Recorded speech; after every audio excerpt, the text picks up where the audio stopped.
So today, the future of higher education. How are universities and industry adapting to the new world?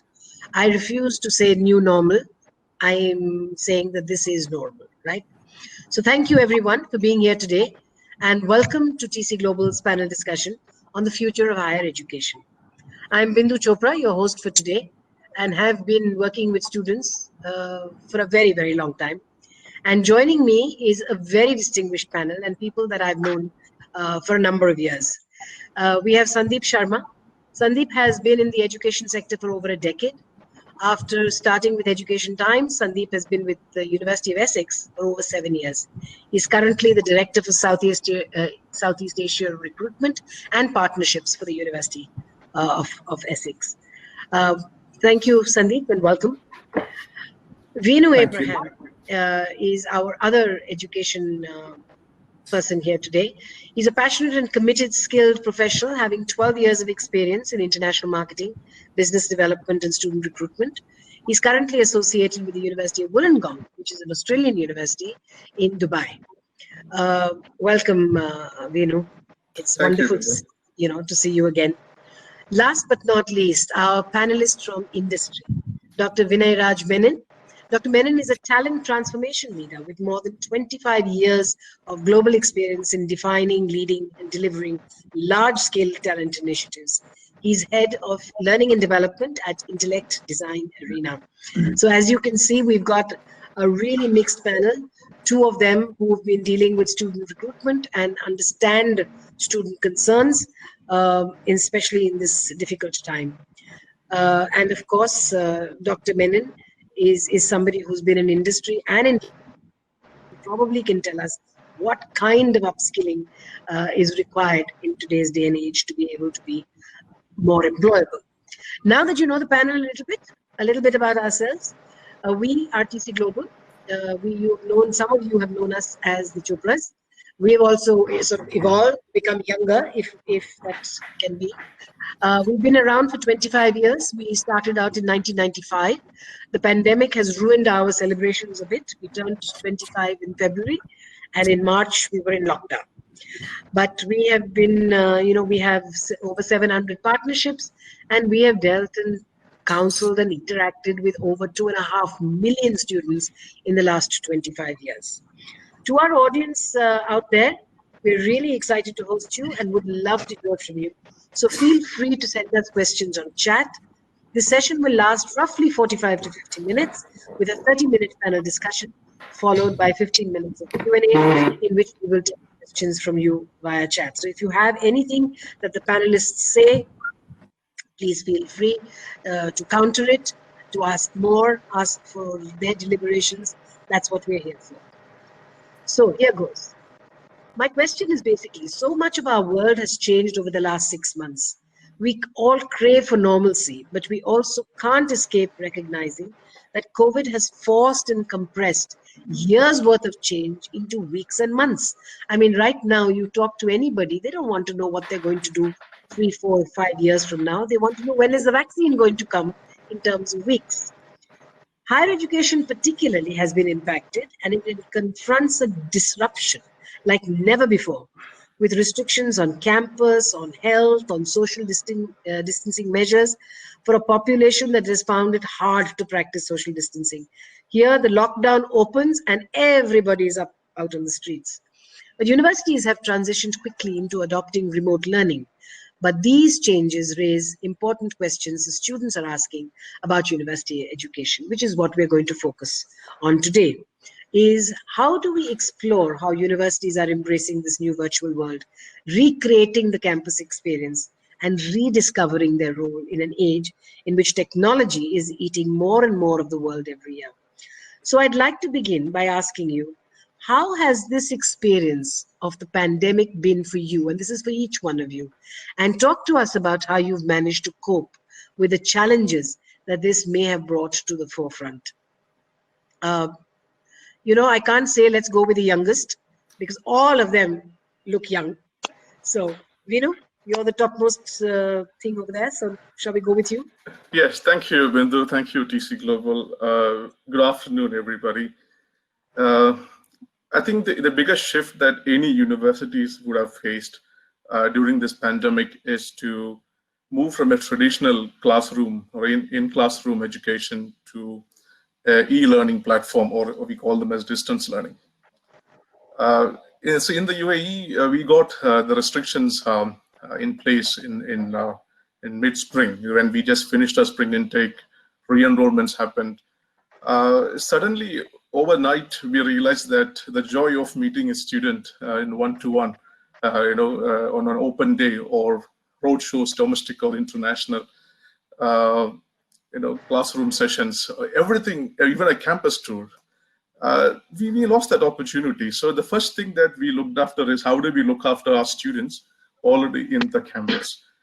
So the master class that nowadays you see, which is offered as a key tool to give them a first-hand experience of online education, that's the first strategy that we adopted to educate our students how it's going to be when it goes online.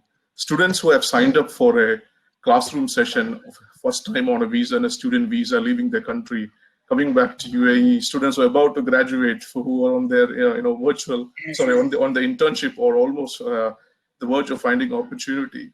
I want to highlight what the country did first.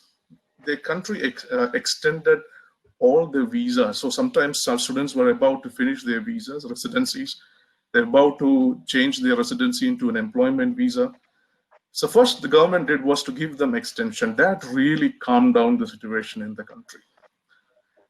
We can implement anything. So we have a lot of digital tools in place which already existed in the campus, and we have to use this on a full swing in terms of how do we, even the instructors or the students had to be trained on how a online teaching. The first interpretation of distance learning, they thought that they are going for a correspondence course. A lot of them didn't like the idea of open e-learning. That's why masterclass were introduced. The other thing that we introduced was virtual internship. Most of them found opportunities of work, and we requested all our alumni network, all our companies, to come in with a virtual internship. This was pretty innovative in this pandemic. Remote lab technology. This is the use of AI in place where we have to use it for our engineering students. There were assessments. There were a lot of discussion on how assessments will be done. So we were kind of the middle of intake, and we had another 3 months for the next intake in place. So everything is confined into a 15 or 13-inch screen where we have to meet students, globally. It's the culture of each country. How do we adapt to changes? Luckily, UAE as a country, Dubai as a destination, has a lot of good infrastructure in terms of broadband connectivity. So it was easy for us to adapt to changes. And again, the joy of shaking hand, giving a hug, that is definitely missed, or having a coffee or a discussion, that is definitely missed. With the pandemic coming down, we hope that we will able to have those sessions back closer to September. I hope so too. I mean, you guys have, so has UK also stretched, extended the visa for people who are stranded, unlike our great counterparts, the US, who want to deport everybody. Luckily, that's been revoked. Sandeep, I mean, that is Dubai. Yes, they have better connectivity, you have to admit, better infrastructure. But the UK is not very far behind. They're also opening up. But has the pandemic really messed it up a little? I think interestingly, I would like to take a sort of student's view. I think if I were a student, and if this eventually hits us, going in the reverse sort of chronological order, I think the last news that 13 British universities are going to be bust, and they will essentially, that news created havoc. And a lot of students were sort of asking, even the ones who now sort of paid deposits, etc., when everything else had improved, is Essex going bust? And I had to, of course. So I think everything causes panic. I think initially there was this sort of knee-jerk reaction to the pandemic as such, and institutions weren't really insulated. my very senior managers, my vice chancellors, I don't think a lot of people had any idea what to do for about a good month, frankly speaking, and we had the sort of big heavyweights like Mr. Chopra, who I mean, who sort of appeared in many TV news channels where he was very worried, and someone as august as him also did not have any idea.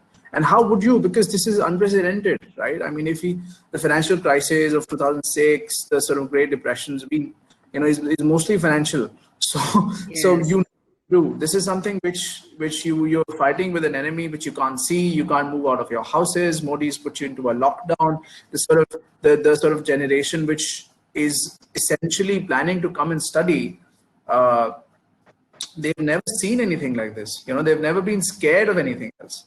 So I think, well, no one had an idea for about a month, and then things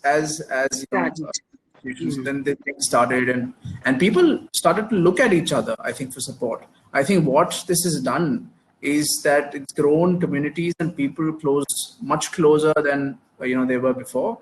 And I think, well, I can go on and on about what UK did and Essex did, and I mean, but I think on the surface, it was quite scary, and I would not shy away from saying that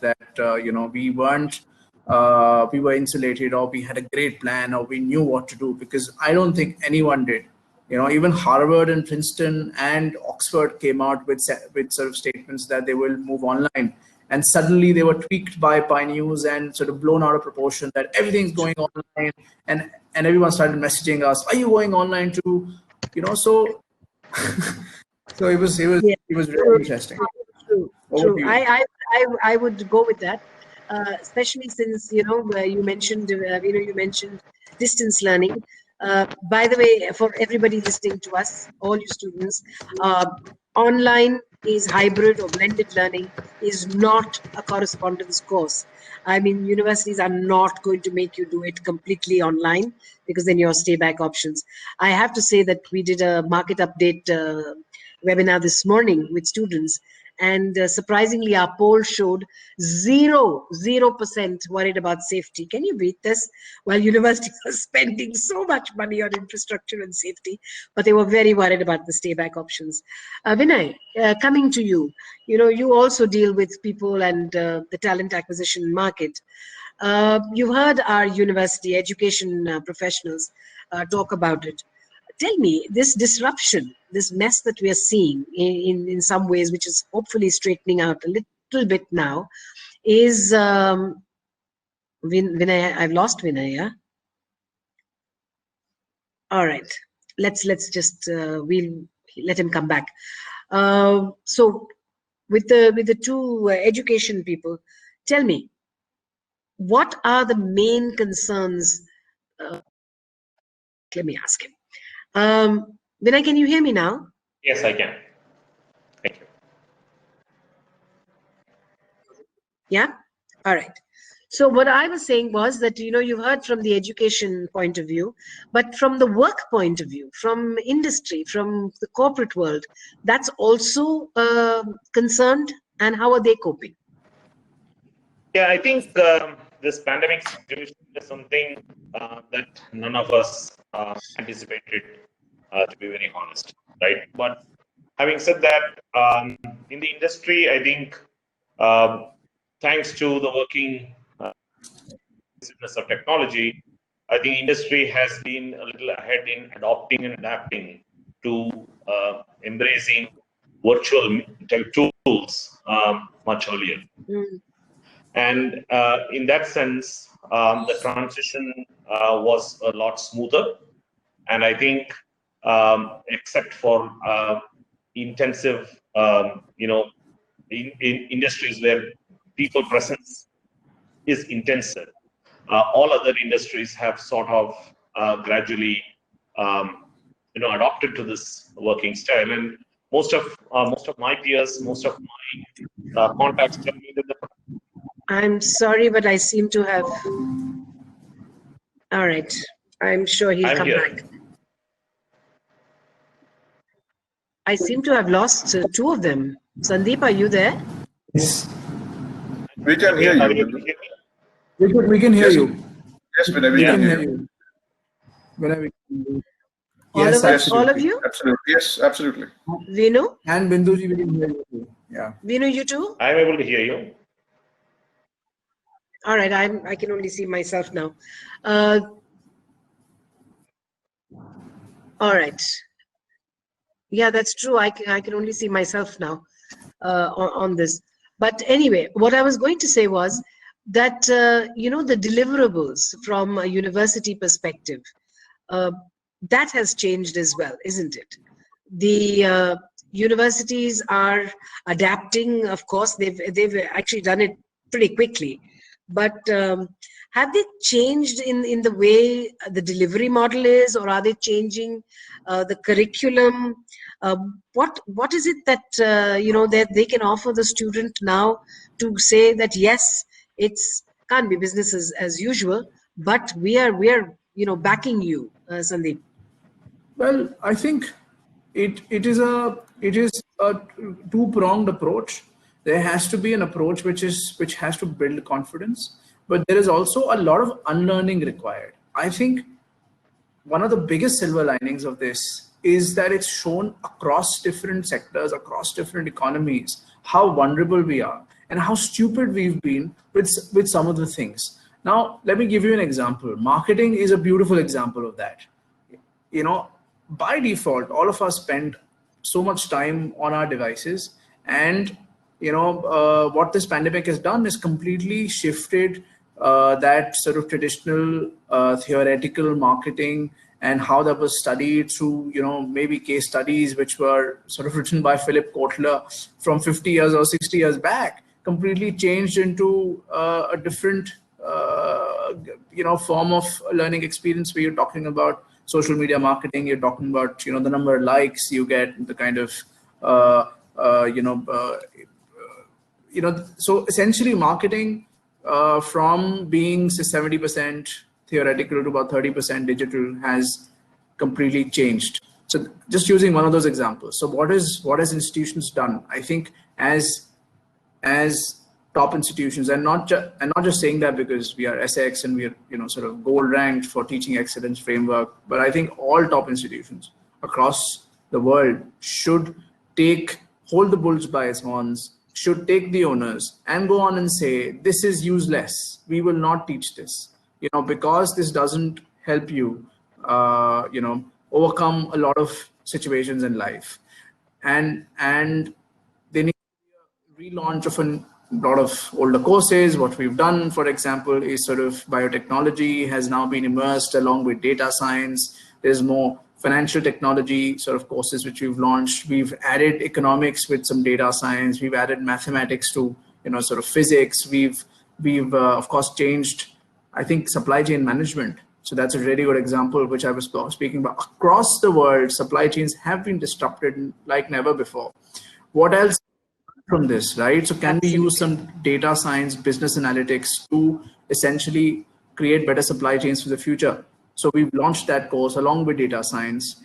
And a beautiful example of that is that how, when you study commerce, you learn Excel sheets and you learn a different type of analytics, but you're still away from some of the sort of coding languages. But now, I mean, these days, R and Python, these are not coding languages which are as tough as a C++ or a Java.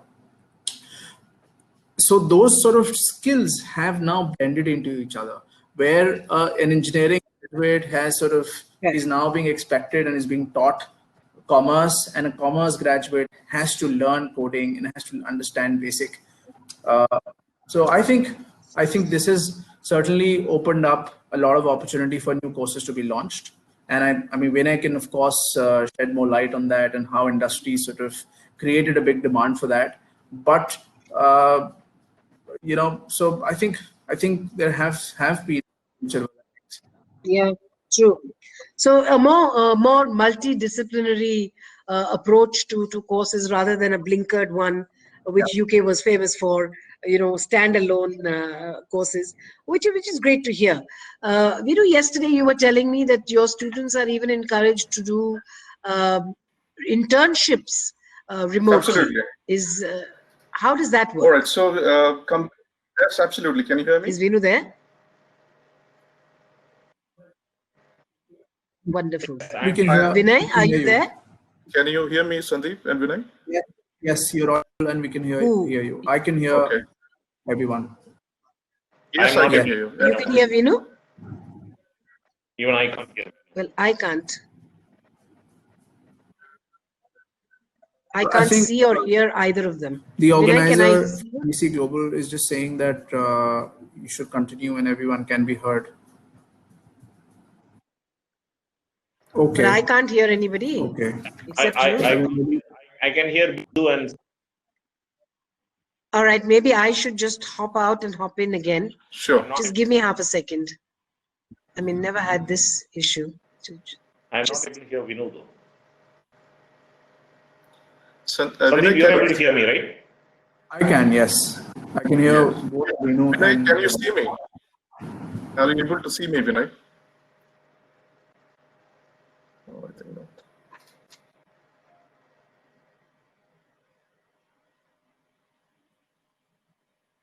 Yeah. All right, we're all back. The joys of technology. The joys of technology. Vinu, I was asking, when we were last talking and you said your students are even getting the opportunity of doing internships remotely. How does that work? Absolutely. How does So that companies, as I said before, this happened overnight, and there were job placements already being done, and students were already in the process of getting interviewed. So university introduced the WebEx platform, where this is supported by Cisco, where we initiated the process of interacting between the employers and the students. We reached out to our alumni to encourage this. So that really played well because we have more than 10,000 alumni from UOWD and more than 150 globally. So there are still students who are working, not going and working at the companies, companies yet. So they're doing yeah, so, projects. They're doing that's right. Yeah, because in the UAE they start with internships and then lead into their full-time opportunity of work. So internship in this region mainly because you're undertaking a work which is more related to your masters. As Sandeep said, when you have a program like logistics, it's good to have first-hand experience, while And studying. Dubai is the hub of Absolutely. logistics. Absolutely. Vinay, you've heard them. They are trying. They are really trying. But we are now hearing that, it's not about being only a good student. You need other skills, which is what the world is looking at. One of the questions that students are asking us over and over and over again, that going online and doing part of the course online, does it impact negatively on the job market when they go in for a job? Are they looked at differently, or is it an asset? No, see, I think we need a balance, right? And I think from an industry perspective, there are two things that we look for. One is your knowledge of your subject, your domain, and what you have learned over a period of time, 3 years, 4 years, or if it's a postgraduate degree, the specialization that you acquire. And that, whether it is online or in person, really doesn't matter because what you are looking at is gaining that amount of theoretical knowledge, and through the assignments that each of those professors provide, look to apply those knowledge into real-time situations. And today, as Vinu was saying, technology is so pervasive that you can have virtual labs, right? And therefore, instead of being in a lab together at your convenience from your home, one can actually do enough amount of hands-on and invest time in translating those knowledge into practical situations, which are today.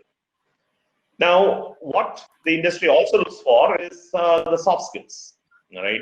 Today, it is not enough if you have only the technical skills. You definitely need to have higher amount of soft skills. I cannot emphasize that enough, right? And it is that component that every student needs to look to develop. Now, in a university, when we are co-located, knowingly, unknowingly, we get that opportunity to develop on our soft skills, right? Because you have group work, you have group assignments, you talk to each other, you communicate to each other, you have people from multiple cultural backgrounds in the same place. That element is what is actually missing in this situation. Now, what also can be done is the fact that when you have these virtual sessions, right, I would encourage all the students to interact, show video, look at each other, experience each other, understand the body language of each other, and look to develop a virtual network for yourself so that you can connect offline with your peers in the right. Develop those kind of relationships, develop those kind of eagerness to work on your soft skills. The other aspect that I would also say is the fact that every student during this time has to invest some amount of time, not only in reading what their coursework demands, but also reading stuff outside of the coursework, right? Improve your language, improve your communication, both written as well as verbal, right? And really look to collaborate with your peers, because collaboration as a skill is something the industry expects and the industry values. So yes, so fair enough. I think a lot of the buzzwords during the sorry, carry on. No. So I think from an industry perspective, I don't. Carry on, Vinay. Yeah. So from an industry perspective, I don't think we are overly worried in terms of the quality of output that we get to see from higher education today, because we believe that every university has the access to technology and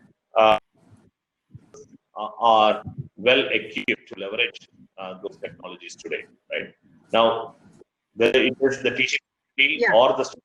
I agree, but So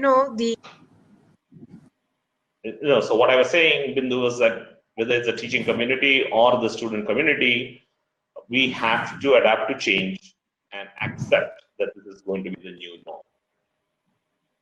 Can I make a comment? Perfect. Can I make a comment? Yeah, sure. So what you said was something sure. very interesting, and out of personal experience, when you said that you should utilize this time to not only do your coursework but also to do other things which enhance your skills. I don't think there has ever been a time where I was able to go back to my books, the sort of books I love to read.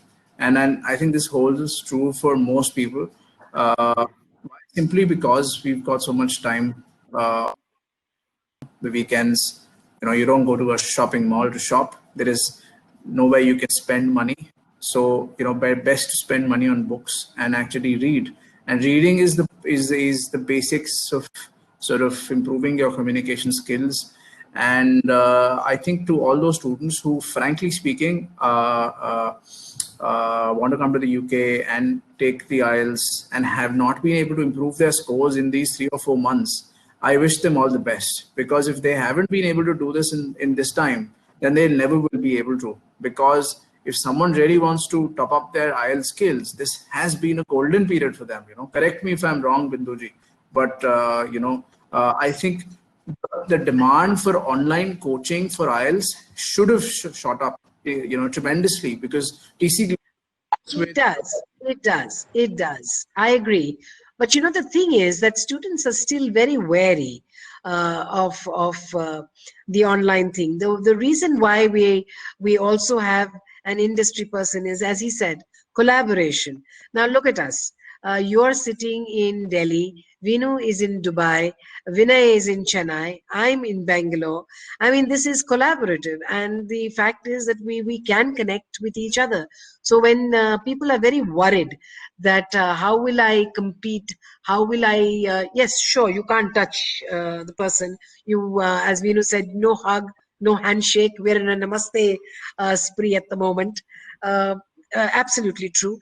But the buzzwords that are doing the rounds from corporate entities and corporate leaders and the industry talent acquisition people are things like collaboration, agility, adaptability, adoptability, and universities have taken that on board. I mean, they went online. Some who were not equipped have also gone online, and some who were very well equipped. But what we need to really say, and correct me if I'm wrong, both Sandeep and Vinu, is that in any case, some of the courses, some of the modules were online anyways, isn't it? Yes, absolutely. It wasn't that it was only all face to face. I think the blended All right, Vinu. the blended learning, it depends upon each country. UAE as a country, and we have strict regulations where it's important to deliver 40 hours of lecture and learning within the 13 weeks period per subject. So they were not very adaptive about online learning. This pandemic has really opened that opportunity in this country for them to think about in online learning. Ministry of Education were the first one to actually go and say, now from today onwards, it's all online learning. We use the concept called blended. It's something like what we use in US. We call them as hybrid learning, where 70% classroom and 30% online.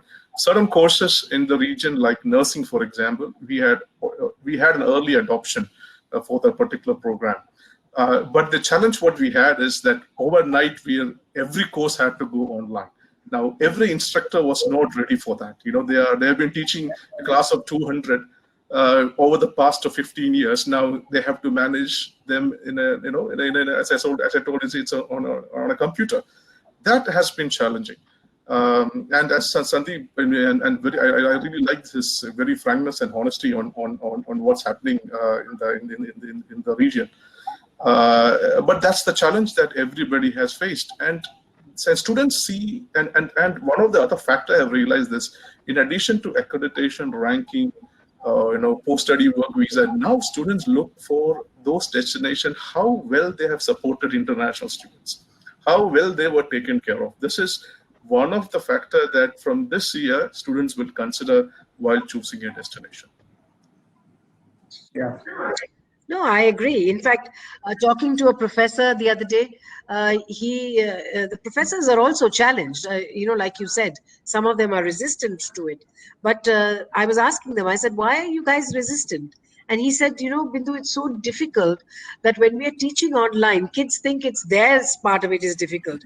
Professors say they won't put their camera. The students won't put their cameras on. So we don't even know whether they're listening to us. Are they sitting on a bed and eating while they're studying?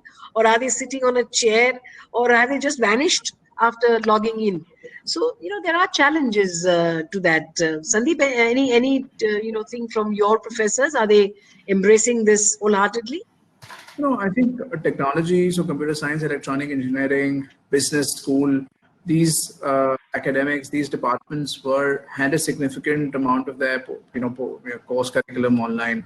But I think history, or let's consider art, for example.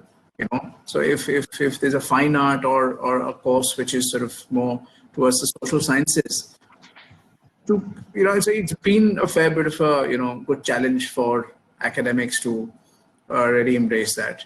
So I think it's been a bit of a mixed bag. I think Binduji is possibly coming back. I lost her for a bit. Yeah. I'm going to say I'm still going to continue. Okay. Yeah. So I think, and as you would agree with me, it's not been easy. But come on. I mean, I have a 5-year-old nephew. He's on the system. His school has been online. So the way teachers and academics have adapted. I mean, if you look at Delhi University, where the curriculums are updated once in every a decade or something, and DU is now teaching online. If you look at some of these sort of other lower ranked institutions, which are sort of public universities in India, they have turned online. So, there was no option really but to turn online and finish your course curriculum and offer that sort of as an option, I think. So, Yeah. but at Essex, it's been an interesting challenge. But I think a big part of, like Binduji mentioned, a big part of our course, about 20 to 30% of it was already offered through a blended learning model. There were lectures which were recorded. You can go and sort of look at them back. You can collaborate through a Moodle. You could look at your potential outcomes and all of that. So I think we were already there. It could have taken us about 10 years to actually come to this phase, but thanks to the pandemic, it took us about 10 weeks, I think. So. Yes. Supersonic thing. So Vinay, that's true of industry as well, isn't it? They are embracing this change. And from what I gather is that location is no longer important as it used to be, as long as technology is there. Yes. But anything that industry is saying that to students at this stage, other than study but also do other things? Yeah, see, I think again, when you look at transitioning from university to a professional situation, right? I think what one needs to be mindful of is what the capabilities that a typical industry looks at is what we call as a T model, right? Where we have broad-based capabilities in wider areas, and that's why I encourage all students to understand business, because I think some time back Sandeep or Vinu was saying business students need to understand technology. Technology students need to definitely understand business. Those who are in operations definitely need to understand business. They also need to understand technology, right? So today, business, operations, and technology are so interlinked and intertwined that we expect everyone to know something of everything. Now, having said that, you are specializing in a technology area. You have to develop the leg of the T deeper in that particular area, and for that you take certain specialized courses. You invest your time more in those areas, develop those skills and capabilities, so that you come up. So, for example, today if you say someone wants to do data science, you have to know mathematics. You have to know some amount of statistics. You have to know how to apply mathematics and statistics to a business situation. So they are all intertwined, and you develop your expertise by investing your time in that particular skill or area to go a little deeper, and that becomes your differentiator. Right? Today, every one of us, what we need to ask is, what are our differentiators when we go to a job for a job? Right? What can we say, or how can I say that I am the most suited for this particular role? And it is these differentiators one has to develop. And I think this pandemic situation has given all students an opportunity to develop these differentiators. Now, for that, you need to identify what you want to do in life, and that's where purpose plays a very important role. Like, what is your purpose in life? What are you going to do with this education that you're going through? Right? One needs to think ahead and have a vision, have everything that you want to do to achieve that vision. Is something this pandemic situation has given time for everyone. Now, I don't think children can come and say that there's no time. The students cannot say that, because they're in the comfort of their home. They have access to a whole lot of information.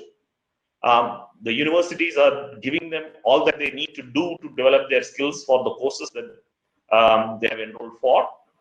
And we have responsibility as students. I think it's also important that they take up a little more responsibility for themselves to develop their softer skills. And develop the industry-specific skills that we are looking for.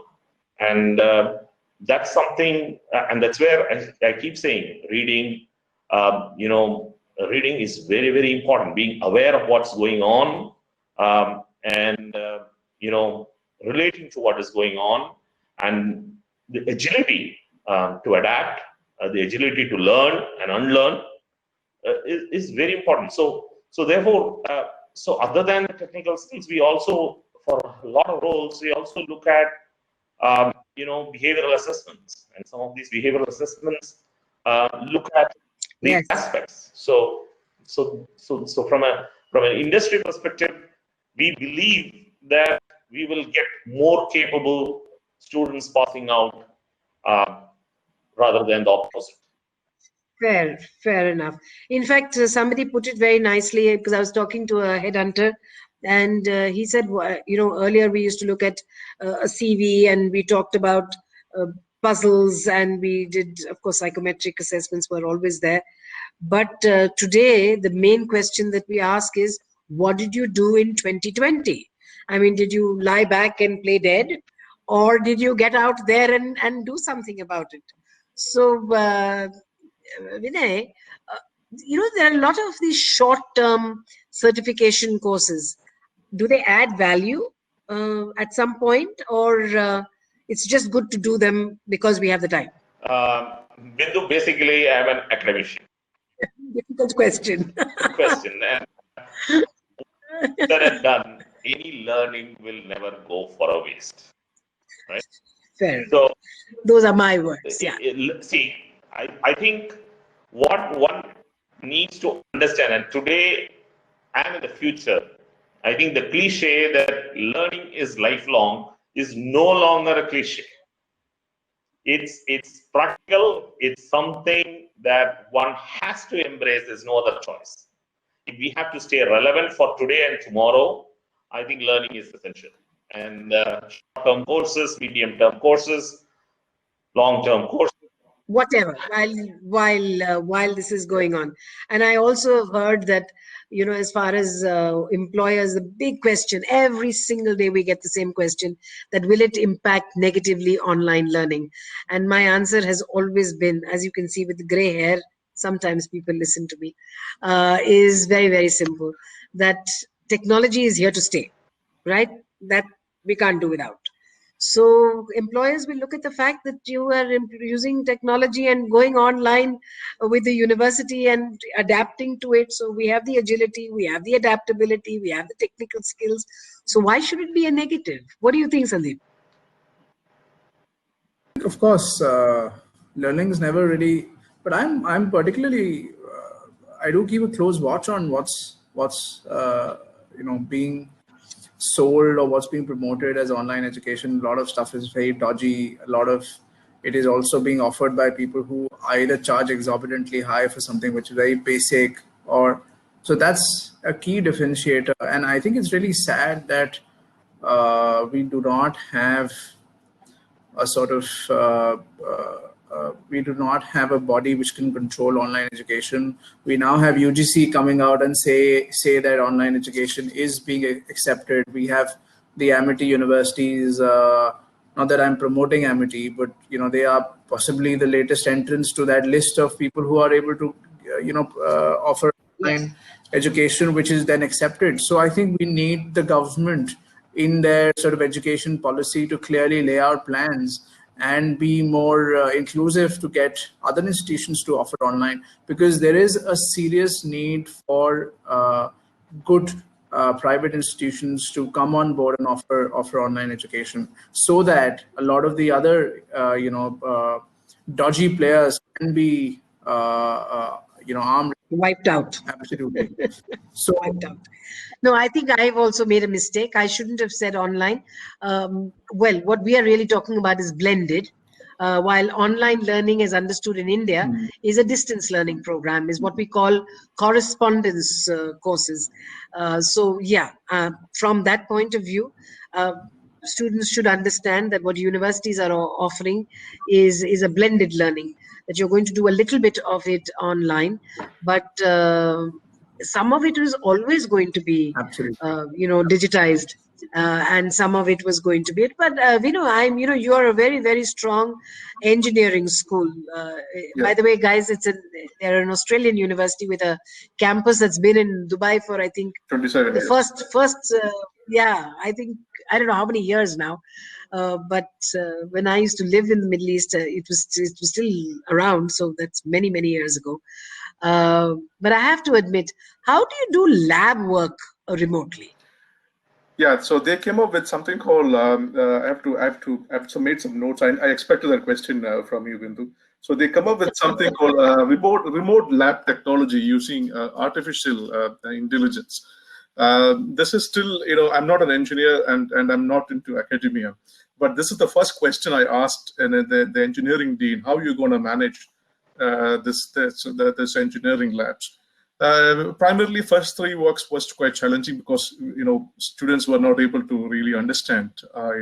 But with the advancement of technology, where IoT is coming in place, the learning experience have totally changed. As Vinay have mentioned, this is a continuous learning. Whether it's about whether you learn by classroom or by e-learning, it's about stacking the skills. You may have an engineering degree, but what is required in the job may be different. So I always believe and always tell they've always asked, which course will give me a job? This is a very common question. Or which one will pay me the most? Absolutely. Or which one will pay me the most? I said, engineering, any course, any master's or undergraduate, it's an entry level for you to get identified as a kind of a particular position that you're applying for. But it's at the end of the day with skills that matter, it's experience that matter, and what you learn throughout your career life. So we, as engineers, professors say, you need to stack up the skills as you go. So it can be about having joining an accreditation with something like association of Yes. I really can't comment, but there are a lot of engineering societies, and depending on the country, that absolutely you can become a chartered. The UK, of course, has a chartered engineering institute. So each course has its own professional body that you can associate, where you get a chance to network with similar professionals from the field. Yeah, I agree. But as I said, engineering can be a very challenging thing. Yesterday we had a professor from, he lives in Glasgow, from Stirling, on the panel. And his son is finishing at the University of Edinburgh, chemical engineering. So I said, what is that child doing now?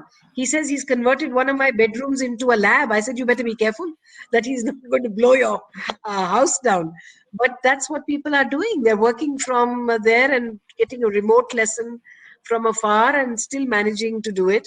So I mean, hats off. People, the way I look at it is that the people who are enterprising, that want to do it, I don't think should have a problem. It doesn't matter which country they go to, or whatever their interest, where their interest lies.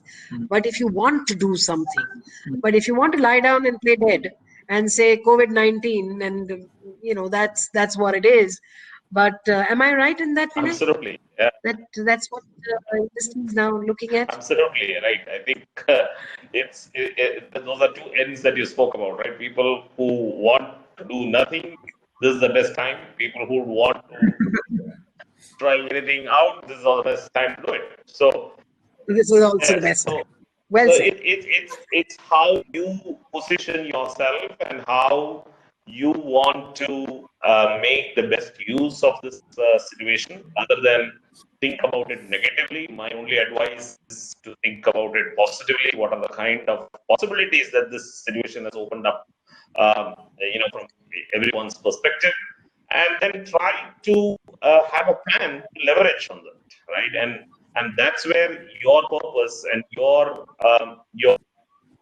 passion comes into play, and this is where you identify your own strengths and you try to leverage on them to build on it and be ready for the future. And as I said, as you rightly said, Bindu, I think a definite question that higher education students can expect when they go for interviews is, what you did in 2020.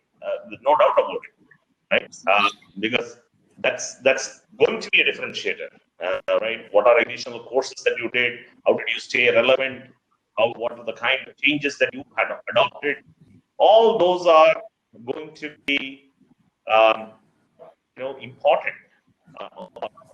And the differentiators. I was just going to use that word. See, I always tell. Yeah. I got it from you only. It's not my word, but I'm going to use it now. I agree with you. I agree with you. You have to be relevant. You have to be wanting to do. Yeah. Look at where we and. It's a new way of life. So I hate this word new normal. For me, I think this is normal going forward. Things are not going to change. Oh, I think we lost it. Yeah, we've lost Inguzi, I think. Hello, Vinu? Can you hear me, Sandeep and Vinay? Yeah. I can. Yeah, I think she's going to take a minute to come back on, I think, or maybe some seconds.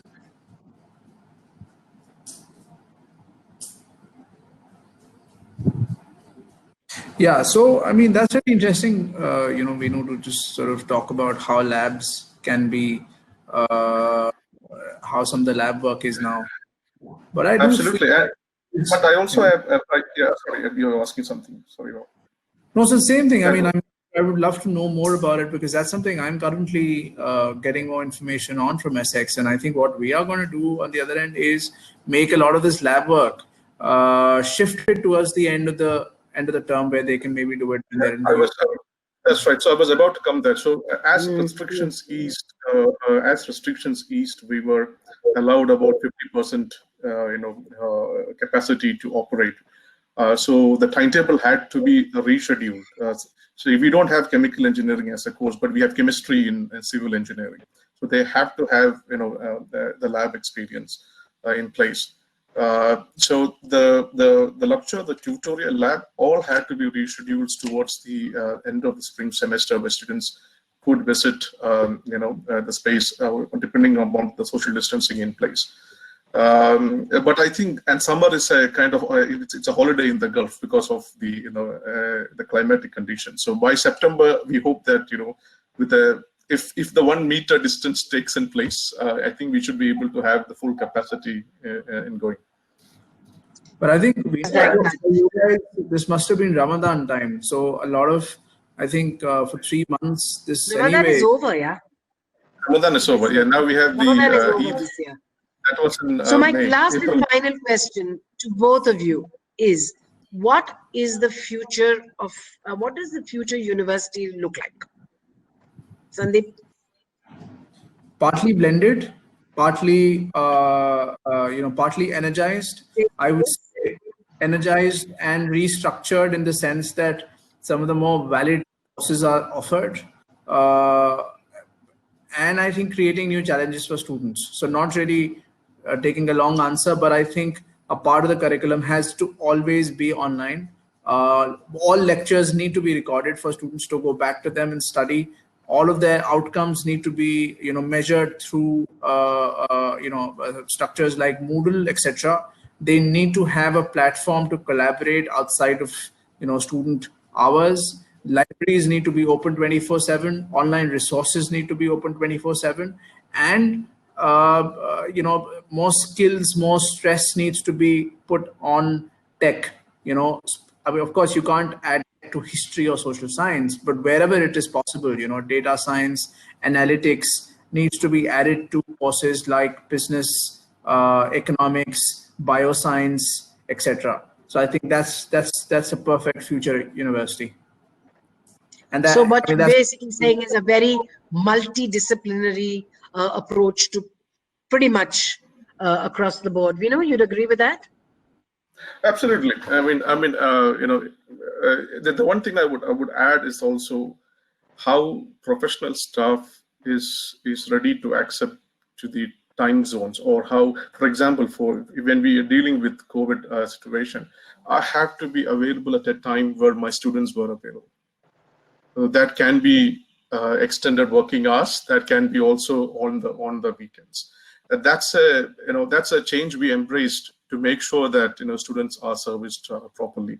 In addition to what Sandeep mentioned, all courses at future, you never know. We never knew about AI 10 years back. Now we talk about artificial intelligence, data analytics, courses which existed 10 years back, doesn't exist anymore. So future, the methodology of teaching or the pedagogy that we're going to apply, the concept is going to be the same, but how it's going to be taught, we are yet to see. And everybody has to embrace it. Vinay, any thoughts on future education? What are they going in the right direction for employability? Yeah, I think so. Yes, and I think in the future, I think higher education or the universities will definitely have to provide access from anywhere, anytime to all students. That's something that's definitely going to be expected from the current generation of youngsters, right? Number one. I think there's a definite mix when it comes to pedagogy. I think there's going to be a definite mix of synchronous and asynchronous learning. Every course, see, right now, when we deliver a course, we look at, what the total number of hours of learning that we need to impart. Now, those are actually contact hours. So when we as academicians sit and plan, we definitely need to look at, if we have to deliver 40 hours of lecture for a particular 3-credit course, how much of those 40 hours are going to be consumed in synchronous activities, which means it is in person in the classroom or in person in a virtual classroom, versus how much can the student do offline anywhere at any point in time and submit. So synchronous and asynchronous learning is definitely going to come to the forefront in the future. And again, 3 is the kind of assessments that we will need to make. It's going to drastically change. We are, or rather, the industry expects more of application of the concepts themselves, right? Because today, children have access to content. It's how they are able to apply that content into real life situations, and that's where a professor adds value.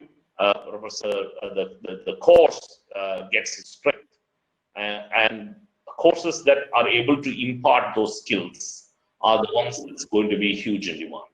And I think today, in tomorrow's situation of higher education, in every university, whether people like me who's always on the other side of the table teaching these days, we have to accept the fact that students are going to grade us in terms of how effective we are in delivering the content that we are supposed to deliver, right?